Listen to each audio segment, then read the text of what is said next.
महाशिवरात्रि के दिन इस व्रत कथा को सुनने से मिलता है विशेष लाभ। मनचाही इच्छा का वरदान हो सकता है पूरा। पूर्व काल में चित्रभानु नामक एक शिकारी था। जानवरों की हत्या करके वह अपने परिवार को पालता था। वह एक साहूकार का कर्जदार था, लेकिन उसका ऋण समय पर न चुका सका। क्रोधित साहूकार ने शिकारी को शिव मठ में बंदी बना लिया। संयोग से उस दिन शिवरात्रि थी। शिकारी ध्यान मग्न होकर शिव संबंधी धार्मिक बातें सुनता रहा। चतुर्थी को उसने शिवरात्रि व्रत की कथा भी सुनी। शाम होते ही साहूकार ने उसे अपने पास बुलाया और ऋण चुकाने के विषय में बात की। शिकारी अगले दिन सारा ऋण लौटा देने का वचन देकर बंधन से छूट गया।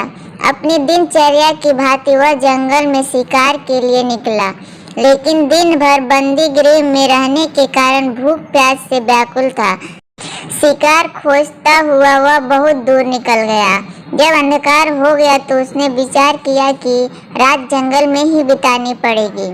वह वन के एक तालाब के किनारे एक बेल के पेड़ पर चढ़कर रात बिताने का इंतजार करने लगा।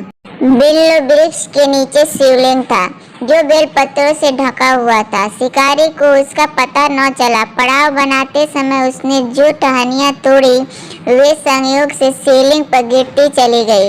इस प्रकार दिन भर भूखे प्यासे शिकारी का व्रत भी हो गया और शिवलिंग पर बेल पत्र भी चढ़ गए। एक पहर रात्रि बीत जाने पर गृहिणी हिरनी तालाब पर पानी पीने पहुंची। शिकारी ने धनुष पर तीर चढ़ाकर ज्यों ही प्रसन्नता खींची, हिरनी बोली, मैं गृहिणी हूँ, शीघ्र ही प्रसव करूंगी। तुम एक साथ दो जीवों की हत्या करोगे, जो ठीक नहीं है। मैं बच्चे को जन्म देकर शीघ्र ही तुम्हारे समक्ष प्रस्तुत हो जाऊंगी, तब मार लेना। शिकारी ने प्रशंसा ढीली कर दी और हिरनी जंगली झाड़ियों में लुप्त हो गई। प्रशंसा चढ़ाने तथा ढीली करने के वक्त कुछ बेलपत्र अनायास ही टूटकर शिवलिंग पर गिर गए।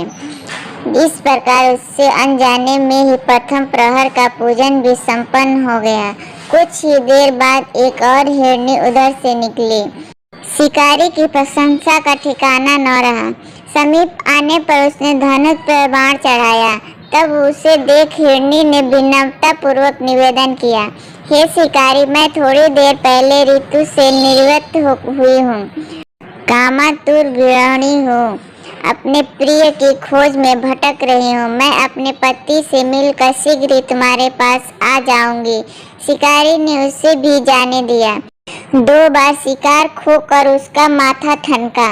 वह चिंता में पड़ गया। रात्रि का आखिरी पहर बीत रहा था। इस बार भी धनुष से लगकर कुछ बेलपत्र शिवलिंग पर जा गिरे तथा दूसरे पहर की पूजन भी संपन्न हो गई। तभी एक अन्य हिरनी अपने बच्चों के साथ उधर से निकली। शिकारी के लिए यह स्वर्णिम अवसर था।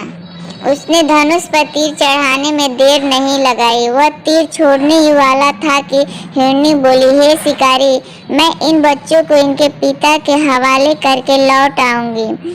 इस समय मुझे मत मारो। शिकारी हंसा और बोला, सामने आए शिकार को छोड़ दूं? मैं ऐसा मूर्ख नहीं।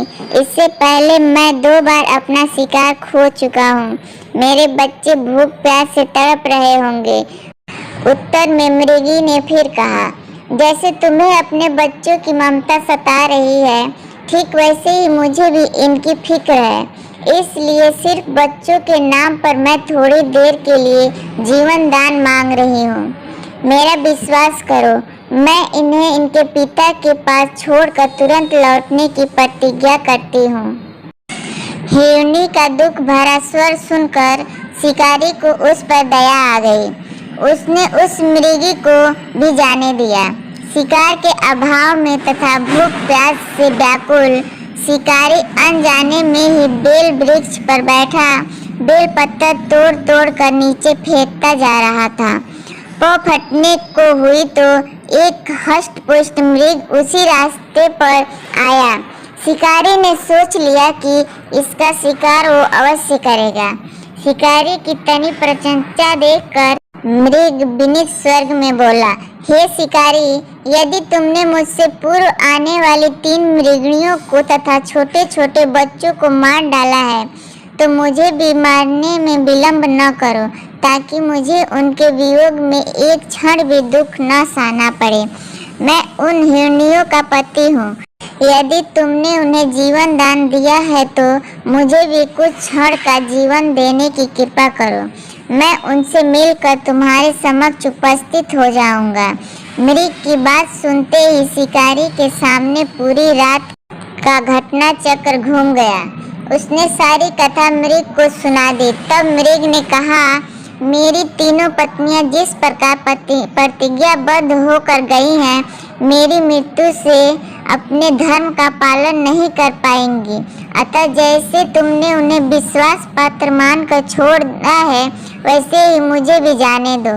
मैं उन सबके साथ तुम्हारे सामने शीघ्र उपस्थित होता हूँ। शिकारी ने उसे भी जाने दिया। इस प्रकार प्रातः हो गई। उपवास, रात्रि जागरण तथा शिवलिंग पर बेलपत्र चढ़ाने से अनजाने में ही पर शिवरात्रि की पूजा पूर्ण हो गई। पर अनजाने में ही की हुई पूजन का परिणाम उसे तत्काल मिला। शिकारी का हिंसक हृदय निर्मल हो गया।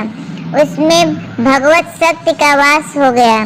थोड़ी ही देर बाद वह मृग परिवार शिकारी के समक्ष उपस्थित हो गया ताकि वह उसका शिकार कर सके, किंतु जंगली पशुओं की ऐसी सत्यता, सात्विकता एवं सामूहिक प्रेम भावना देखकर शिकारी को बड़ी ग्लानि हुई। उसने मृग परिवार को जीवन दान दे दिया। अनजाने में शिवरात्रि के व्रत का पालन करने का भी शिकारी को मोक्ष की प्राप्ति हुई।